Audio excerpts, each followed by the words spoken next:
नमस्कार, मी Pranjali vision government job या आपल्या एज्युकेशनल चॅनलवरती आपणा सगळ्यांचं अगदी मनापासून स्वागत करते। आजचं आपल्या डेली क्विजचं 8वं लेक्चर आहे डिसेंबर महिन्यामधलं आणि आज आपण 22 डिसेंबर आणि 23 डिसेंबर या दोन दिवसाचे महत्त्वाचे करंट अफेअर्स बघणार आहोत।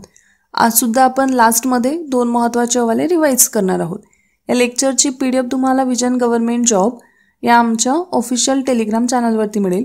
सध्या विजन स्टडीवरती कंबाईन बॅच करिता ॲडमिशन्स ओपन आहेत। जर तुम्ही इंटरेस्टेड असाल तर शक्य तेवढ्या लवकर या बॅचमध्ये प्रवेश घेऊ शकता। आता आपला होमवर्कचा क्वेश्चन आपण बघू। आंतरराष्ट्रीय अल्पसंख्याक अधिकार दिवस केव्हा साजरा करण्यात येतो? तर याचा आन्सर आहे 18 डिसेंबर।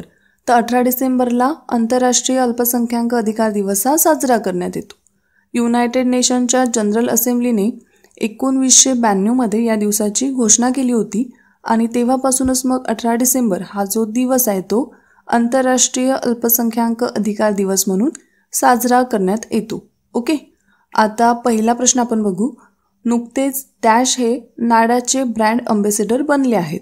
तर याचा आन्सर आहे सुनील शेट्टी। तर सुनील शेट्टी हे नुकतेच नाडाचे ब्रँड अँबॅसेडर बनले आहेत। तर हा पॉईंट तुम्ही लक्षात ठेवा। नाडा म्हणजे काय होतं तर national anti doping agency. Okay, राष्ट्रीय उत्तेजक विरोधी संघटना। तर नाडाचा फुल फॉर्म सुद्धा तुम्ही लक्षात असू द्या। नाडा आणि वाडा या दोन्ही संघटना डोपिंग टेस्ट करतात।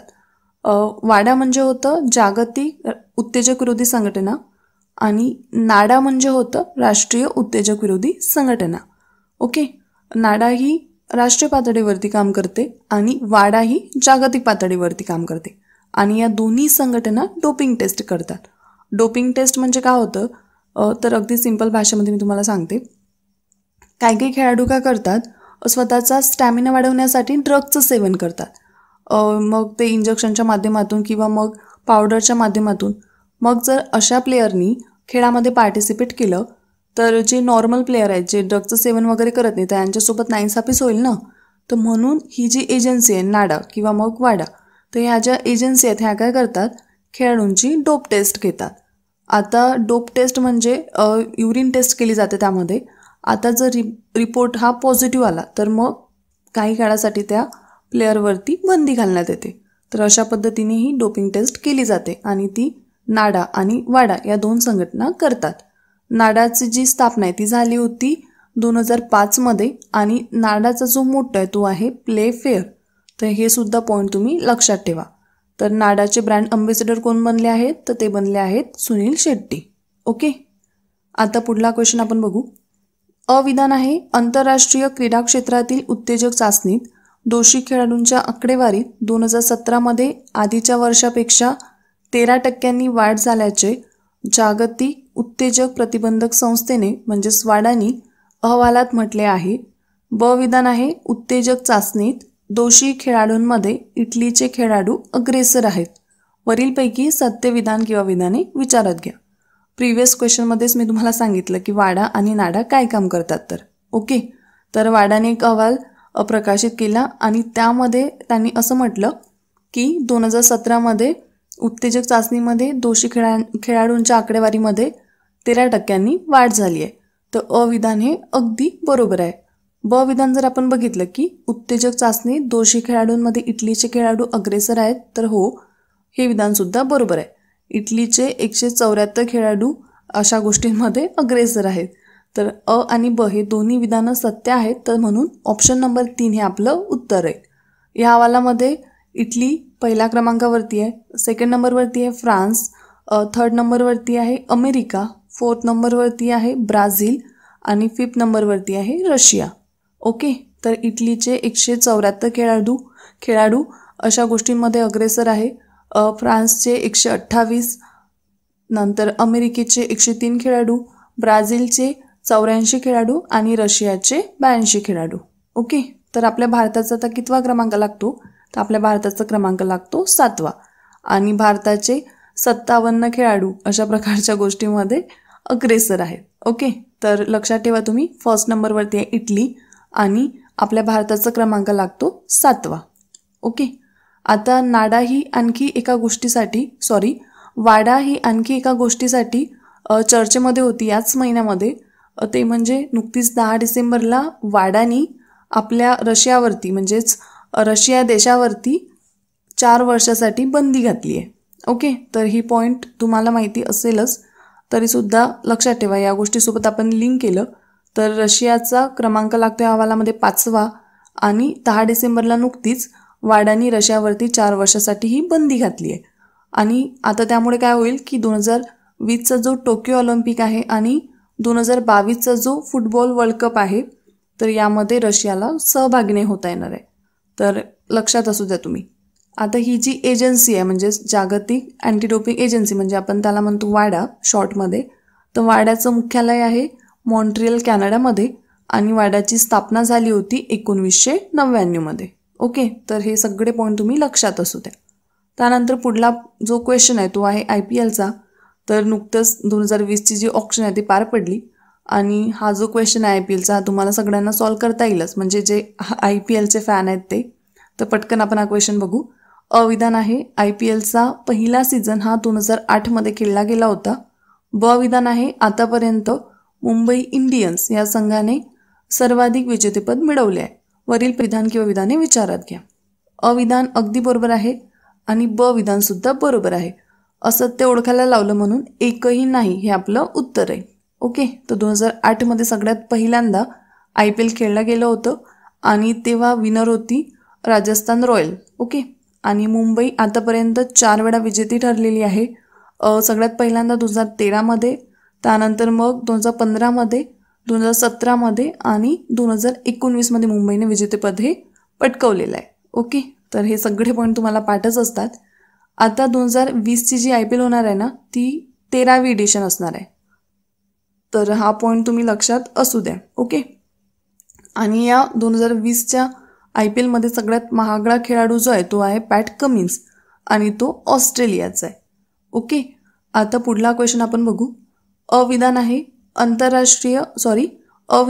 राष्ट्रीय शेतकरी दिवस हा 24 डिसेंबर रोजी साजरा करण्यात येतो. त्यानंतर ब विधान आहे देशाचे माजी प्रधानमंत्री चौधरी चरण सिंग यांच्या जन्मदिनी हा दिवस साजरा करण्यात येतो. तर वरीलपैकी योग्य विधान किंवा विधाने विचारात घ्या. तर अविधाने चुकीचं आहे, कारण राष्ट्रीय शेतकरी दिवस हा 23 डिसेंबर रोजी साजरा करण्यात येतो. तर तुम्ही लक्षात ठेवा राष्ट्रीय शेतकरी दिवस 23 डिसेंबर. ओके, आणि ब विधान आहे की देशाचे माजी प्रधानमंत्री चौधरी चरण सिंग यांच्या जन्मदिनी हा दिवस साजरा करण्यात येतो. तर हो, हा विधान बरोबर आहे. आपल्याला वरीलपैकी योग्य विधान ओळखायला लावलेलं होतं, तर म्हणून ब विधान म्हणजेच विधान ब हे आपलं उत्तर आहे. ओके, चौधरी चरण सिंग हे 28 जुलै 1979 ते 14 जानेवारी 1980 पर्यंत भारताचे प्रधानमंत्री होते आणि त्यांनी आपल्या शेतकऱ्यांसाठी जे काही काम केलं त्यानिमित्त त्यांचा जो जन्मदिवस आहे म्हणजेच 23 डिसेंबर हा जो दिवस आहे तो आपण राष्ट्रीय शेतकरी दिवस म्हणून साजरा करतो. ओके, तर 23 डिसेंबर राष्ट्रीय शेतकरी दिवस तुम्ही लक्षात असू द्या. शेतकरी दिवसावरून आठवलं, आपल्या मुख्यमंत्र्यांनी आपले जे उद्धव ठाकरे यांनी नुकतीच एक घोषणा केली शेतकऱ्यांसाठी की कर्जमाफीची. ओके, तुम्हाला सगळ्यांना माहिती असेलच. तर त्या योजनेला कुणाचं नाव देण्यात आलं, तर ते नाव आहे महात्मा फुले यांचं. म्हणजे त्या योजनेचं नाव तुम्ही लक्षात ठेवू शकता. त्या योजनेचं नाव आहे महात्मा ज्योतिराव फुले शेतकरी कर्जमुक्ती योजना. तर हा सुद्धा पॉईंट तुम्ही लक्षात असू द्या. ओके, त्यानंतर पुढला क्वेश्चन आहे. अविधान आहे रोहित शर्माने एका वर्षाच्या कालावधीतला सर्वाधिक धावा करणारा सलामीचा फलंदाज होण्याचा विक्रम केला आहे. त्यानंतर ब विधान आहे यापूर्वी श्रीलंकेचे माजी कर्णधार सनथ जयसूर्या यांच्या नावे हा विक्रम होता. वरील विधान किंवा विधाने विचारात घ्या. तर अविधान अगदी बरोबर आहे की रोहित शर्माने एका वर्षाच्या कालावधीतला सर्वाधिक धावा करणारा सलामीचा फलंदाज होण्याचा विक्रम केला आहे. ब विधान सुद्धा बरोबर आहे की अगोदर हा जो विक्रम होता हा श्रीलंकेचे माजी कर्णधार सनथ जयसूर्या यांच्या नावावरती होता. तर म्हणून दोन्ही बरोबर आहे आपलं उत्तर आहे. ओके, तर रोहित शर्माने या वर्षामध्ये 2388 रन्सचा विक्रम केला आहे. तर हा जो विक्रम होता अगोदर सनथ जयसूर्या यांच्या नावावरती होता, तर त्यांनी 1997 साली सलामीवीर या नात्याने 2387 धावा या काढल्या होत्या. आता हा विक्रम जवळपास 22 वर्षानंतर आपल्या रोहित शर्मांनी स्वतःच्या नावावरती केलाय, तर लक्षात असू द्या तुम्ही. त्यानंतर पुढला जो क्वेश्चन आहे तो सुद्धा रोहित शर्मा यांच्याशीच रिलेटेड आहे. तर बघा तो क्वेश्चन, खालीलपैकी कुणाला स्पेनच्या ला लिगा फुटबॉल स्पर्धेचा ब्रँड अम्बॅसिडर म्हणून नियुक्त करण्यात आले? तर याचं आन्सर आहे रोहित शर्मा. तर रोहित शर्मा यांची नियुक्ती स्पेनच्या ला लिगा फुटबॉल स्पर्धेच्या ब्रँड अम्बॅसिडर म्हणून करण्यात आली आहे. आणि ही जी घोषणा आहे ती मुंबईच्या ला लिगाच्या वतीने करण्यात आली आहे. तर हा खूप महत्त्वाचा क्वेश्चन आहे, कारण या स्पर्धेच्या 90 वर्षाच्या इतिहासात पहिल्यांदाच फुटबॉल व्यतिरिक्त इतर खेळाडूची ब्रँड अम्बॅसिडरपदी निवड झाली आहे आणि हा मान आपल्या रोहित शर्माला मिळालेला आहे. तर त्यामुळे हा क्वेश्चन महत्त्वाचा आहे. तर आपण लगातार म्हणजे सलग आपण 2 क्वेश्चन रोहित शर्मांच्या रिलेटेड बघितले, तर त्यांच्याविषयीचे सगळे महत्त्वाचे पॉईंट तुम्ही लक्षात असू द्या. त्यानंतर पुढला क्वेश्चन आहे, स्मृती मंधाना हिला ICCच्या 2019 या वर्षातील एकदिवसीय आणि T20 संघामध्ये स्थान मिळालं आहे. ब विधान आहे, ICC वर्षातील सर्वोत्कृष्ट महिला क्रिकेटर 2019 चा बहुमान इलिस पेरी यांना जाहीर झाला आहे. सत्य विधान किंवा विधाने विचारात घ्या. तर अविधान अगदी बरोबर आहे की स्मृती मंधाना हिला ICCच्या 2019 वर्षातील एकदिवसीय आणि T20 संघामध्ये स्थान मिळालेलं आहे.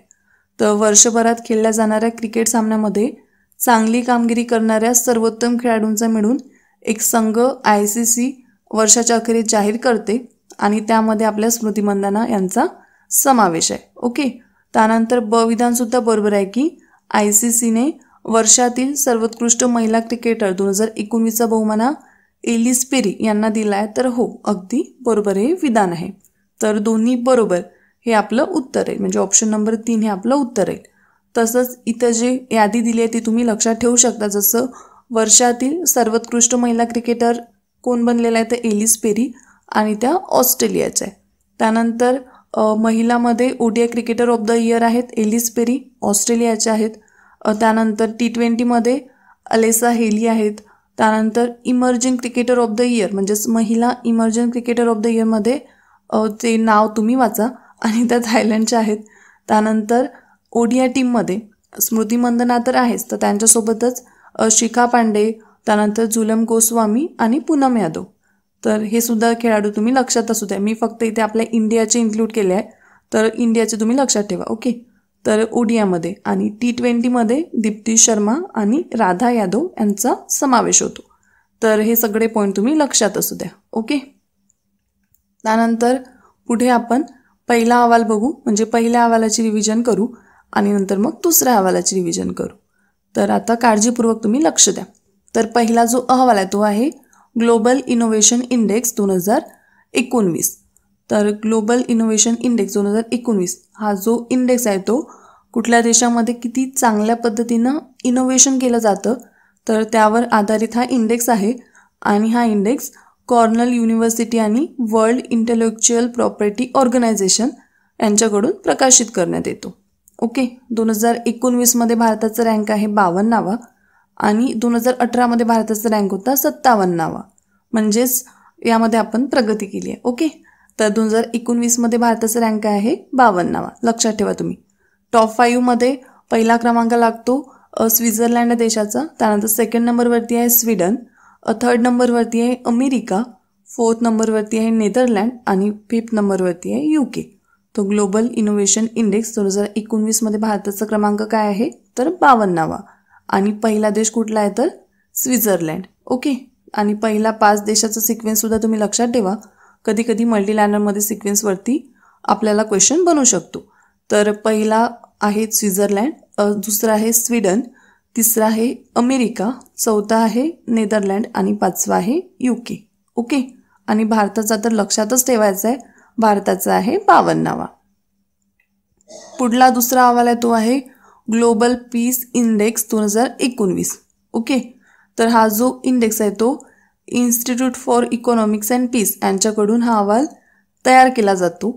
आता यामध्ये व्हेरियस पॅरामीटर्सचा विचार करण्यात येतो, जसं की social security, domestic and international conflict, degree of militarisation. तर अशा पद्धतीचे पॅरामीटर्सचा विचार करून रँकिंग या प्रकाशित केल्या जातात. तर यामध्ये भारताचा 141वा क्रमांक लागतो. हा पॉईंट तुम्ही लक्षात ठेवा. भारताचा 141वा क्रमांक लागतो. आणि पहिल्या 5 देशाचा सिक्वेन्ससुद्धा आपल्याला माहिती पाहिजे.